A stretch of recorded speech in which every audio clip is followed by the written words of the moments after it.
Welcome back to Mock the Mock, where I take a look at someone else's mock draft and I'll mock it, give you my views, thoughts, and opinions. I got a great one for you today, as we're going to be taking a look at one of the GOATs, Daniel Jeremiah, and his mock draft. He released this Friday night while we were doing our Walk the Mock stream.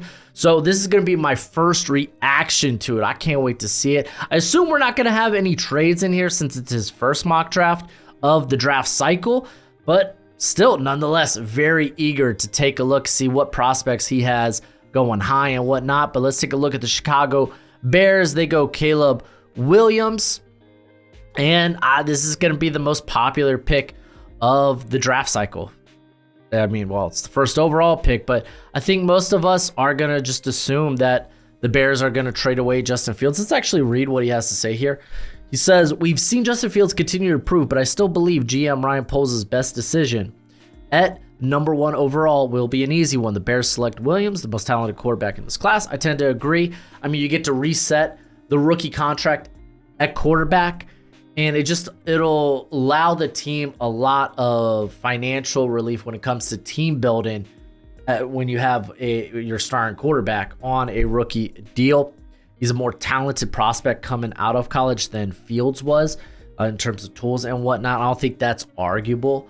But man, yeah, I get it. A lot of people, like me included, we're 50-50 on, will they keep Fields? Will they trade this pick? What will they do? But now, again, I mean, I'm leaning more back into, yeah, no, it's probably wiser to just trade Fields, get what you can for him in draft capital, and use this pick to take whatever quarterback you fancy at 1.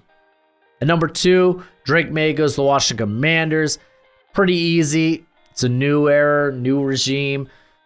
New regime typically means new quarterback, and they get Drake May in terms of size, arm. He is just ideal. Question is, what will the Patriots do here at pick 3? I'm curious what DJ has here, as he's got the New England Patriots take in Jaden Daniels. All right. While Marvin Harrison Jr. would be tempted here, the Patriots need to address the quarterback position first and foremost. Daniels is coming off a monster year as a dual threat weapon where he won the Heisman and whatnot. I really could go either way. Jaden Daniels, I could go Marvin Harrison. I think both are phenomenal selections for the New England Patriots.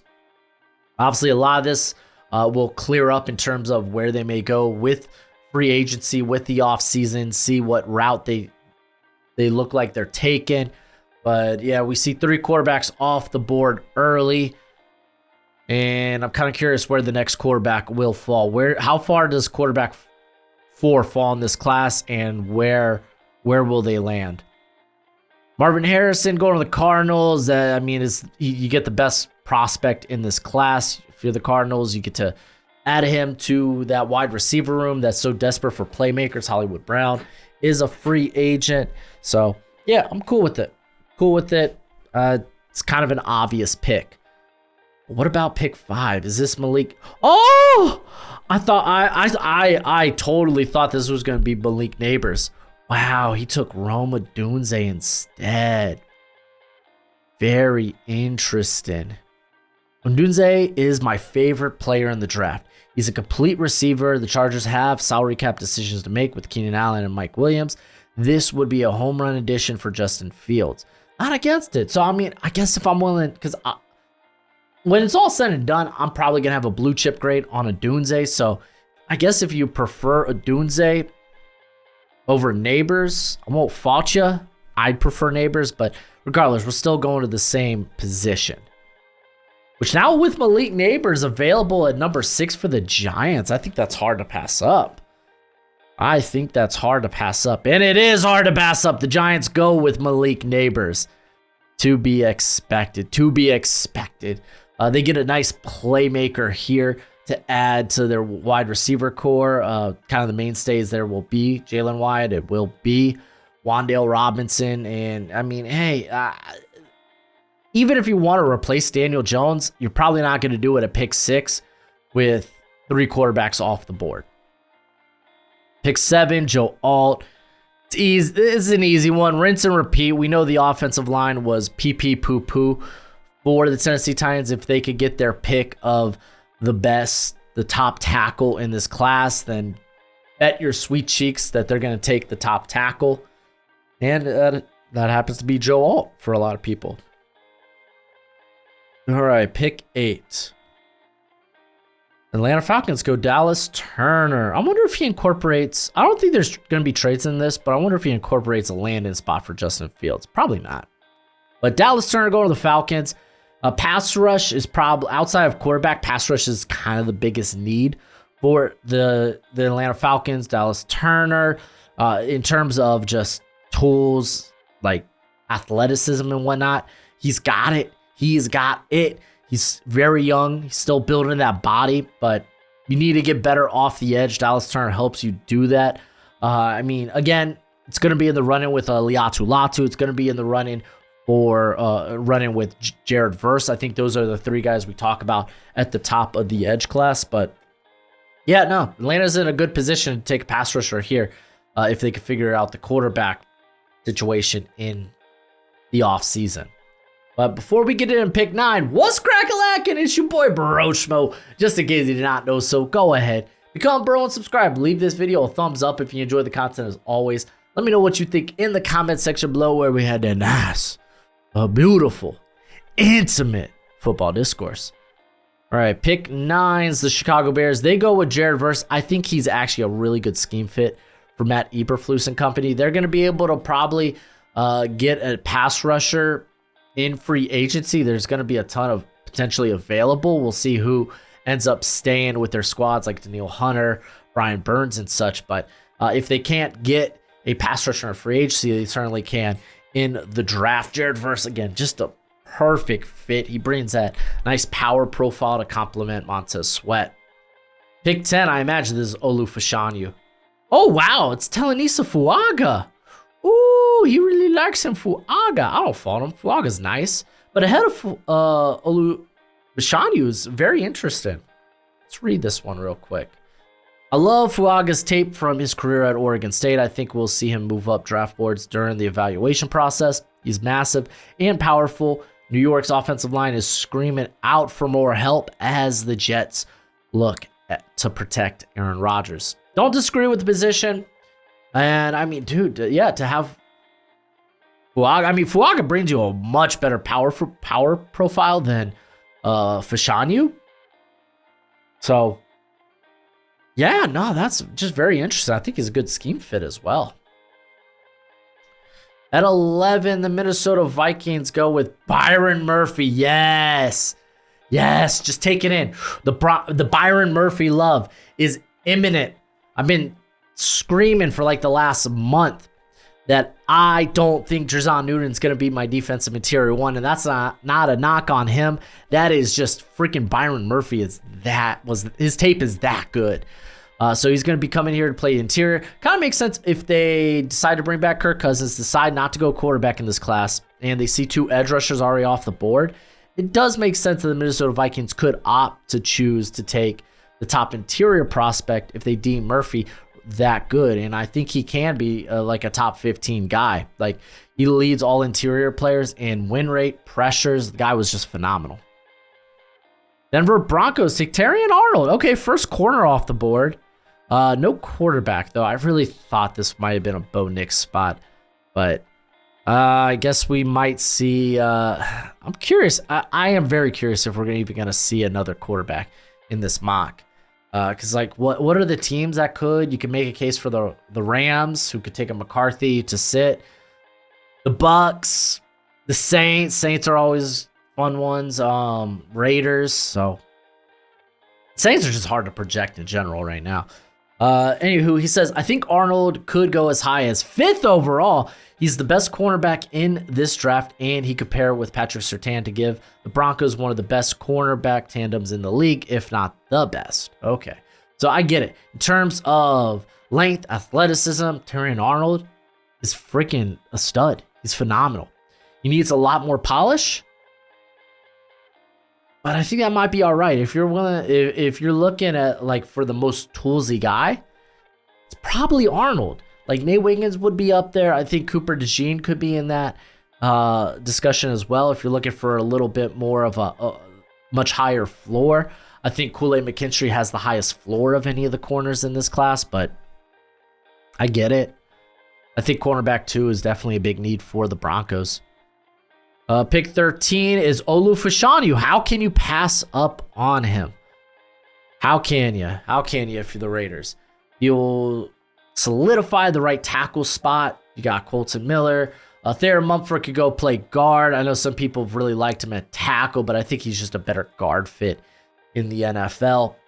And I mean, having that flexibility kick out at tackle if injuries hit, I think is great. So, yeah, no, I mean, Olu being available at 13 is just freaking cherry on top.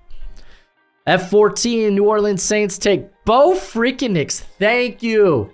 Thank you. Where are my Bo Nix truthers at? Where you at in the comment section? There's few and far between when it comes to Bo Nix truthers who apparently I've hopped on the train. He is my quarterback 4. I think he has the highest floor of any of the quarterbacks, just doesn't have the highest ceiling. I think he'd come in and just immediately plug and play starter, run your offense, which it will be a new OC for the New Orleans Saints, which means, they could just, I think with Derek Carr, I don't know if they can get out of his contract after this year. There might be an opt-out this year, next year.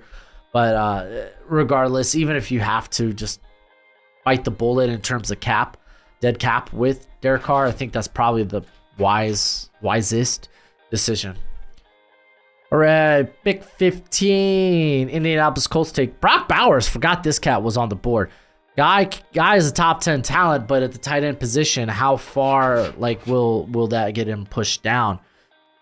And I mean, it's kind of a good fit for the Colts. Kylan Granson was their lead tight end this year, as Jelani Woods was coming back from injury, didn't get to play this year, so you don't know where he's at medical wise. They have Mo Alley Cox as well, but he's more of a tight end 2, tight end 3 type. So you could take a stab at it. I think I'd still probably would want to take corner, but I mean, Brock Bowers' values just sitting there in your face. I get why it's hard to pass up. Pick 16 is Troy Fautanu going to the Seahawks. Another team that's tough to project where they could go. Damian Lewis is a free agent, so if they do want to go with a guard type who can slide out to tackle, keep in mind, Fautanu played left tackle for the Huskies. Then, I mean, the Seahawks had injury problems this year with the tackle spot with Charles Cross and Abraham Lucas. So it's not out of the realm of possibility. They could move down for him. I'm kind of curious how the NFL will feel about Fautanu. They'll probably be a little bit higher on him. Before we get to pick 17, gotta give a quick shout out to Underdog Fantasy. If you like playing weekly best ball or my favorite high or low on player props, matter of fact, they got all these promos going on during the NFL playoffs, then check out Underdog Fantasy. They don't just do football, but they do all kinds of different sports. And when you sign up, use a promo code Broshmo, they will match that first deposit up to $100 dues. But please, as always, bet responsibly and bet within your means. Pick 17 is, it's Quinion Mitchell? Oh, I thought we were going to see Brian Thomas here because everyone puts him here. But it's Quinion Mitchell. Mitchell has a ton of production in 2022, 5 interceptions. Keep in mind, 4 of those came in one game against Northern Illinois. 20 pass breakups, but wasn't challenged as much in 2023. I still think he had like 15 pass breakups. He is an incredibly gifted athlete and will put on a show when it comes to his athletic traits. So Quinion going this high. Matter of fact, this is corner 2 off the board. I don't know if he jumps the other. I think he's still in that cornerback 5 territory. Is it him? Is it Lassiter? Is it TJ Tampa? I think those are all guys that are in that discussion. Rakestraw. But Jack's going corner is not out of the realm of possibility. Darius Williams, getting older, has 1 more year left on the deal, I believe. So could be something. It could be an option that they go with, but I think I would have probably taken the receiver. Or man, I mean, with how this tackle class has fallen, because you got J.C. Latham available, I might take him too. Pick 18, J.C. Latham. Speak of the devil, or speak of the Crimson Tide, which you could say is the same thing. We see J.C. Latham coming off the board. They get their right tackle. I think it's the right decision for the Bengals. Go ahead, get that right tackle. You see that some of the classes fallen, like J.C. Latham, I would expect would be gone by 18, but here he is. You got Jonah Williams going to be a free agent, but you could probably do better anyway. So take a gamble on just the sheer physical and athletic traits of JC Latham. Yeah, no, I think it's a good one. Pick 19, we got the Rams going with Liatu Latu. They're going to keep Latu here in LA. I think that's fine. You want to pair Byron Young up with somebody probably on the outside there. Just continue to build that offensive line. They've done a great job. They did a great job last year with Byron Young and Kobe Turner. And you still got Aaron Donald there. I like the pick here. I think you can make a case for corner. You got honestly, you got Kool-Aid, you got DeJean, you got Nate Wiggins still on the board. I think you can make a case there. A lot of Latu's projection will depend on how the neck checks out and how good the combine will be. I don't think he'll have a great combine. He's just not that freak of an athlete, but I think he could have a solid one. Pick 20, Pittsburgh Steelers, Marius Mims. I like that. Marius Mims reunites with Broderick Jones. Doesn't matter who you like. Broderick Jones, you probably kick out to left tackle. Mims, right tackle. Danny Moore, not that good. And you keep solidifying that offensive line. I like that pick quite a bit. You could also make a case for corner because, as we talked about, there's a lot of corners still on the board here. But Mims, in terms of toolsy prospects along the offensive line, he's among the last. I think the others at this point, you're kind of gambling on, I guess with like a Tyler Guyton, the athletic traits. I don't think he's ready to start year one. You got Jordan Morgan, who you love the movement skills, but you're not quite sure about the length. Kingsley Sumatea, I'm a big fan of, but a guy that probably could use more polish to his technique and such. So yeah, I mean, I think it's a good get for the Steelers. Because, I mean, yeah, you're going to be in round 2, and I imagine some of those guys are already going to be off the board. You could just take a look at where the corner class is in round 2 if you want to. The Miami Dolphins go with Brian Thomas. What the heck? Hello? Let's read this one. Miami elects to build on a strength. I could see Thomas going much higher than 21. Me too. But Tua Tagovailoa reaps the benefits in this scenario. Thomas gives the Dolphins some size without sacrificing speed along Tyreek Hill and Jalen Waddle. I'm not opposed to this. I mean, I get it. We just saw all these offensive line prospects come off the board, or offensive tackle prospects. I think I would consider like a Jackson Powers Johnson at this point. Because, I mean, I think the offensive line needs that much help. But, like, all in all, man, I think Brian Thomas is a solid pick here. Like, it's fine. The talent's good. I mean, in round 2, if you really want to go with offensive line, it's not going to be nearly as good as it is here. But I think it'll still be solid. Like, the offensive line class is really good. Pick 22, Tyler Guyton. Going to the Eagles. Oh, man, I think we're going to see a lot of these offensive tackles actually come off the board. Guyton, this is actually a really good landing spot. This is Lane Johnson's heir apparent. You don't have to play Guyton immediately. I mean, he'll probably have to fill in on some starts because Lane Johnson just can't stay healthy. But you get the heir apparent moving forward. And in terms of like length, athleticism, like Guyton's got it. I just don't think he is someone you roll the dice on in round 1 unless it's a predicament like this. So I do think that there's some benefit of the doubt here with the Eagles. So, yeah, no, I think that one's fine. Pick 22, we got the Houston Texans taking Chop Robinson. Ooh, this one's interesting. Like, I get it that Jonathan Grenard, free agent, Derek Barnett, free agent, and they got Will Anderson there, but I imagine one of those guys come back. And, like, I guess what Chop Robinson's functioning as like a DPR early. Designated pass rush only, because he's like a twitched up guy. It's just you want the consistency be a little bit better. I mean, I get swinging on a very athletically gifted prospect, but man, I feel like I'd go another route. Like you got a bunch of corners sitting here. I think Steven Nelson's a free agent, right? Dude's like a journeyman, but he is like such a good journeyman. It's a 3-year deal he signed. So he can be back. No. It's void years. Okay, so he's done after this year. So yeah, I think I'd probably go for my corner too. Because then, I mean, you pair Nate Wiggins up with Derek Stingley, suddenly you have one of the most athletic cornerback rooms in the league. Ooh, I kind of like that. Pick 24, Dallas Cowboys go with Jordan Morgan. I like this. It doesn't matter if Jordan Morgan's your left guard or if you're your left tackle, because Tyler Smith has that versatility as well. Regardless, you solidify the left side of your line with Tyler Smith and Jordan Morgan. I love the athleticism from him. He has power in his frame. He's just a guy that's still kind of learning the best way how to use his hands and whatnot, how to have that pop. Like, it's not that doesn't have it or not capable of it. It's just like you kind of got to refine him a little bit when it comes to that. And it's more so, it's in the run game. You won't see any power deficiencies in the as a pass protector, but yeah, it's a good pick. I like Morgan. I feel like I thought I was a bit higher on Morgan than maybe the general consensus, but now I've seen him in quite a bit of round ones now. I think this back into the first round area is perfect for him.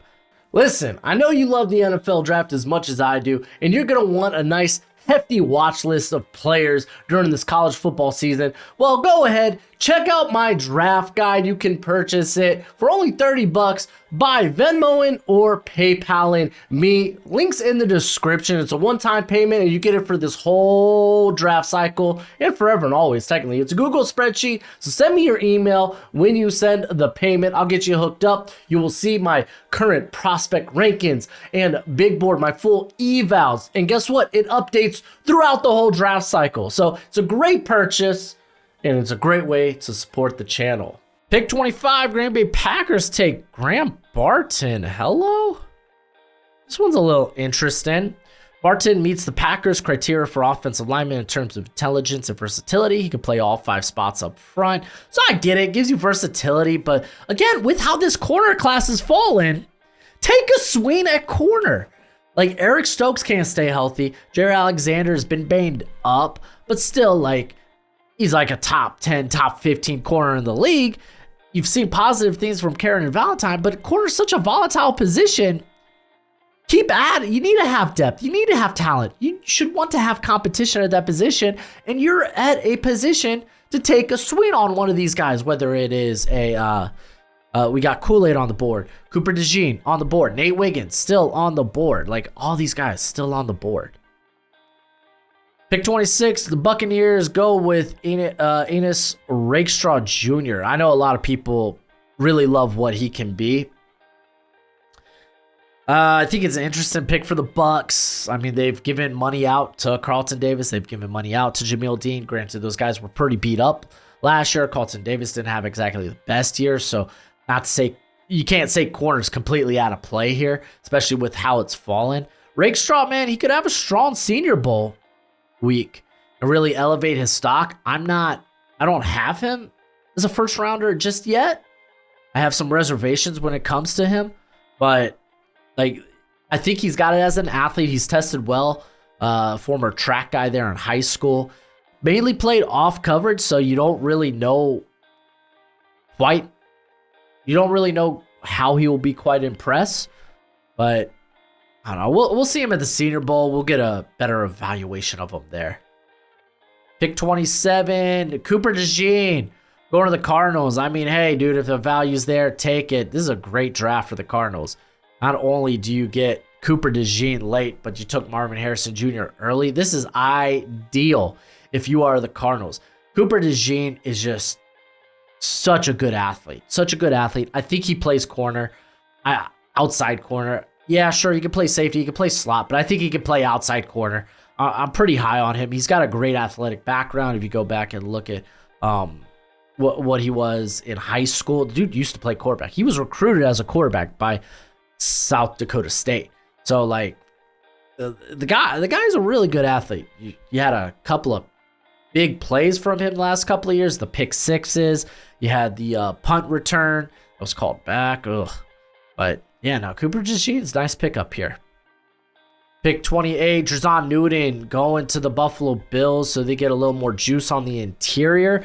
And I'm fine with that. Daquan Jones, free agent, but he's up there in years. So you get a very good run stuffer and a guy who just plays with his hair on fire as a pass rusher. Pairing him up with Ed Oliver, I think is pretty darn good. Buffalo, a team that could go, again, a variety of different ways. Pick 29, Kansas City Chiefs go with Devontae Walker. Look at him getting some love. I like that. I think the Chiefs would love to get a replacement for MVS, a big vertical target here. They could go with maybe a more nuanced route runner in like a Troy Franklin. But I like the downfield, the long speed, the downfield potential, the long speed from a Devontae Walker. We'll see him at the Senior Bowl as well. Receiver is going to be the most popular pick for Kansas City for good reason. Pick 30, Detroit Lions go Nate Wiggins. I mean, when the corner class falls like this, how can you not take a corner, right? Great pick by the Lions. They would love to add some more corner help. Their big problem in their defense is outside corner. They need to get more guys, more talent, more depth there. Nate Wiggins helps with that. Dude's a phenomenal athlete. Pick 31, the 49ers go with Kool-Aid McKinstry. Wow, man, really fell down here. But again, I mean, this corner class, a lot of people are going to see these guys differently. They probably don't see Kool-Aid. Like, Kool-Aid's a high floor guy, but like, I think he can't. Like, I'm not saying his ceiling's crap because it's not. Dude's a really good athlete. It's just he's not like the level of athlete of like Terrion Arnold, of Nate Wiggins and whatnot. So I could see those guys going in front of him, but man, him being a 31 is a great value. You get to pair him up with Travarius Ward. Oh, suddenly the Niners are real sexy at the quarterback room. Excuse me, they still got Diamador Lenoir there too. And then the final pick, it's Troy Franklin going to the Ravens. I don't mind that. I mean, OBJ is going to be a free agent. If you want to keep bringing in firepower to this offense, having Troy Franklin, Rashad Bateman, who I think will be a free agent after next season, and Zay Flowers, I mean, you just have like every flavor of just receiver there in that wide receiver room. It's very, very nice. I am kind of curious, does he do picks for the teams without first-round picks? He does not. So I guess this is the part where I say that's it for the video. Or you can check out my running back rankings, which I just released yesterday. But regardless, until next time, you be easy, my friends. Later.